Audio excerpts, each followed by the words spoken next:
Welcome to Blue Sphere Sports Media Sports Podcasts, and today's guest is Fox Sport Arizona baseball caller and former ESPN frontman Steve Berthiaume. Steve, welcome.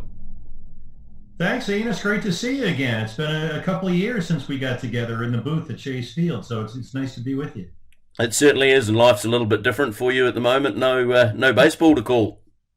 Different for all of us, I imagine, in New Zealand as it is here. Yeah, we're in not total lockdown here in Arizona in the U.S., but nearly all of the businesses are closed. The supermarkets and the pharmacies are open, and a lot of the restaurants are open, but only the kitchens for takeouts. Other than that, pretty much everyone has been home 24/7 for the better part of 5 or 6 weeks now. So hopefully that's coming to an end, but not before it makes sense to do so. Have you been in touch with the Diamondbacks to see what they're sort of doing over this time? Yeah, we have. We put together a weekly radio show where we try and keep folks updated. We've had Torey Lovullo on the show, and Carson Kelly, our catcher, and Cole Calhoun was on with us just yesterday, in fact. And we check in with guys. The unique thing about the Diamondback situation is a lot of the players live in Arizona year-round, so they can train at Salt River Field, which is right here in Scottsdale. So I don't imagine or they don't really get together because we're not supposed to do that here. You're not supposed to have gatherings of more than 6 people or so. So we try to adhere to that. But there are no team workouts. Everybody's working out on their own. But they are keeping busy, and we have great weather for that here in Arizona. As you say, you've been talking to a few of the players. What have they sort of been up to? A lot of Netflix, a lot of video games. Like most of us, I imagine, some guys are helping out in the kitchens and practicing their recipes, some dog walking, some yard work. Torey Lovullo said he's been doing woodworking. Our manager's always been sort of handy, and so he likes some woodworking projects and throwing a football in the backyard with his wife, Kristen, and having some competitive cribbage games and things like that. So guys are finding ways to compete and stay ready. And that's, I guess, the best any of us can do right now. And what about your old mate, Bob Brenly? Bob is busy with the grandchildren, as always. He's got a whole gaggle now, so that keeps him pretty much busy 24/7. Let's go back a few years now and talk a bit about yourself. Where did you first get the love of sport? Oh, always. I can't remember ever not having it. When I was a youngster, I just fell in love with sports and specifically sports on television. This was the only thing I've ever wanted to do. And, knock on wood, the only thing I've ever had to do, thank goodness, is work on television and talk about sports, because I had a keen interest not only in just the sports themselves, but the way they were televised, the way they were produced, the production value of the different sports and different networks, both locally and nationally. So I've always sort of had a real interest in the way the sausage is made behind the scenes, and I try to stay busy with that in our production truck here with the Diamondbacks. And you managed to find your way into ESPN after going to college, I assume, and how did that all come about? Yeah, I went to Emerson College in Boston, Massachusetts, which has a wonderful broadcast journalism program. Had a wonderful experience there. Graduated in the late 80s, which seems a long time ago now, because it was. And then worked as a sportscaster at several local stations on the 10 o'clock news for several years. Then went to CNN in Atlanta, where I worked for my first national network. I worked at CNN for 3 years and was at ESPN for about 13. And again, doing shows like Sports Center and Baseball Tonight. And if we ever do get going here, which I hope to soon, this will be my 8th year as the Diamondbacks play-by-play voice. So I've got, I think, the best job in baseball, where we live in Arizona year-round. We have a very compelling team, a great facility. It's a great company and a great team to work for. So we've been very fortunate here, as I was able to make the transition from being primarily a studio host to a remote play-by-play guy, which are two very different things. Who were some of the great characters you worked with at ESPN? I can probably throw out a couple of names: Chris Berman, Keith Olbermann. Characters is a very good word, Ian. Yeah, we had a lot of characters there in my day, and I worked with Chris Berman for a long time, and worked alongside Boomer and the late great Stuart Scott and Scott Van Pelt and John Anderson and John Butchiegross and Steve Levy and Bill Pito and David Lloyd and Neil Everett and Stan Barrett and on and on and on, doing Sports Center. And the last 6 years I was there, I did primarily Baseball Tonight, which was wonderful for me because I didn't have to focus on, say, NASCAR racing or the NBA. I could just do baseball 24/7 for about 8 months a year, which was wonderful. So you're totally absorbed in that one sport. So doing Baseball Tonight, back then when I did it, we did 2 shows a night. We do a show at 10 o'clock at night and then another one at midnight. So you're doing basically 2 hour-long shows a night. And most of that night is spent in a small room in front of a giant wall with about a dozen TV screens on the wall, just watching baseball games with guys like Nomar Garcia-Parra and Aaron Boone and Buck Showalter and Terry Francona and Curt Schilling and Fernando Vina and Rick Sutcliffe and all these great, wonderful players, Barry Larkin. That was really the most fun I had at ESPN, was sitting in our Baseball Tonight green room and watching games with all these great players and watching how they saw the game. And I'll still never be able to quite see the game the way they do, but I did get the occasional glimpse and see the game through their eyes, and that's when things really open up for you. So that was a wonderful and very rare opportunity for me, and that, I think, was the best part of my time there. And then the move to Arizona, how did that all come about? The Diamondbacks television job had opened up, and I had started to do some play-by-play at ESPN. Not very many games, but some. I did some spring training games.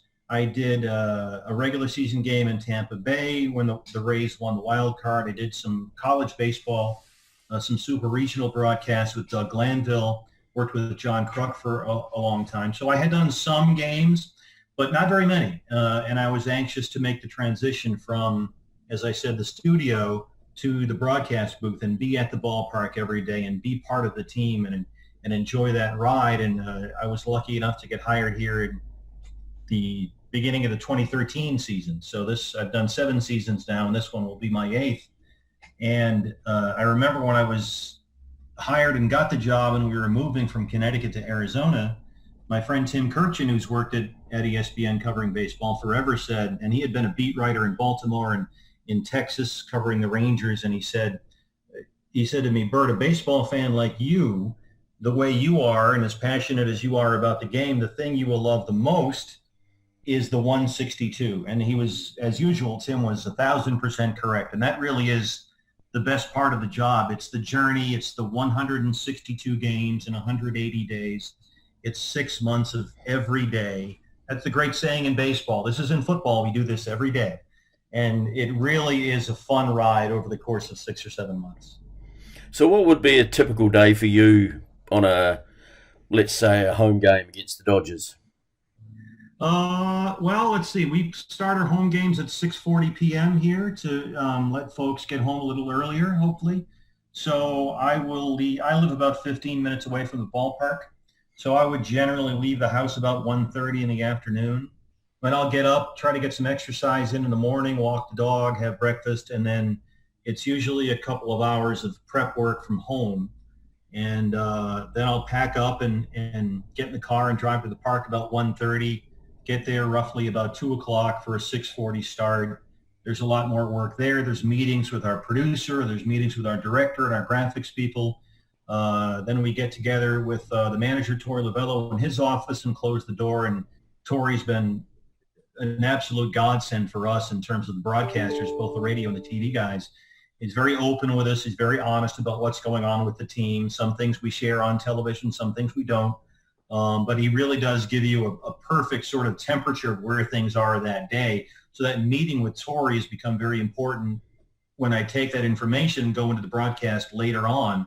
So that happens over the course of the afternoon too. And then you watch some batting practice, see who might be hitting the ball well that night. You sort of get warmed up. People come in and out of the booth to visit and say hello and take pictures. And there's more meetings and discussions. And then the game actually starts at 6:40. And you never know. Every pitch, that's the thing about baseball, is that It might be 162 games and you sort of get that Groundhog Day feeling of, okay, we do this every night. But in any game on any given night, any pitch at any point could result in the most historic or amazing play in the history of baseball. So you always have to be ready for that moment at all times. And that's one of the many lessons I've learned here over the last 7 years. And there's some great characters in and around the Arizona Diamondbacks who I was lucky enough to meet a couple of years ago. Guys like Randy Johnson and Luis Gonzalez, just to name a couple. Yeah, those guys are always around, which is great. Gonzo often fills in for my partner, Bob Brindley, when Bob is off on the TV side, and we've had Randy in the booth all the time. And Randy is always there at spring training. He still lives in the area, and as Gonzo does, so we'll see Randy a lot in the booth before games, hanging around. He'll come on the air with us sometimes. He works with our pitchers a lot, has discussions with the pitchers, of course. He's a tremendous resource, as you can imagine, especially for a guy like, say, Robbie Ray, a fireballing left-hander with a good slider. That describes Randy Johnson, certainly. So, it's a short history for the Diamondbacks, but it's a very interesting one. And you were saying it's 162 games for you, so you travel to every away game every season. Yeah, Bob and I are both, thankfully, Diamondbacks employees, so we're part of the team and part of the family. So we are there morning, noon, and night. We fly with the team. We stay in the team hotel. We all travel together, broadcasters, training staff, coaches, players.